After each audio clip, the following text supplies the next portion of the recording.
বাংলাদেশ শুরুতে একটি ধর্মনিরপেক্ষ রাষ্ট্র হিসেবে যাত্রা করলেও ৭৫-এর পর ক্রমশ ইসলামকে রাষ্ট্রীয় পরিচিতির অংশ করে তোলার চেষ্টা করা হয়। সংবিধানে রাষ্ট্রধর্ম ইসলাম অন্তর্ভুক্ত করা হয়, যদিও ধর্মনিরপেক্ষতার নীতিও বহাল রাখা হয়। এই দ্বৈততা বাংলাদেশের রাজনীতিতে এক ধরনের টানাপোড়েন তৈরি করেছে।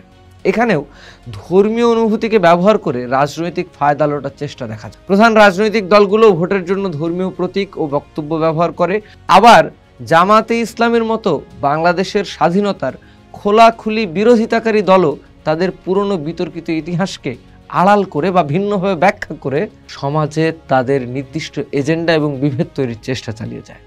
আজকের বাস্তবতায় দাঁড়িয়ে আমরা দেখতে পাই গোটা উপমহাদেশ জুড়েই ধর্মীয় রাজনীতি এক উদ্বেগজনক রূপ ধারণ করেছে। বিশ্বায়নের যুগে একদিকে যেমন অর্থনৈতিক ও প্রযুক্তিগত উন্নয়ন ঘটছে, তেমনি অন্যদিকে ধর্মীয় পরিচিতি ভিত্তিক সংঘাত ও অসহিষ্ণুতা বাড়ছে। রাজনৈতিক দলগুলো প্রায়শই উন্নয়ন, শিক্ষা, স্বাস্থ্য বা কর্মসংস্থানের মতো মৌলিক বিষয়গুলো থেকে জনগণের দৃষ্টি সরিয়ে ধর্মীয় ভাবাবেগকে উস্কে দিয়ে ক্ষমতায় টিকে থাকতে চায়।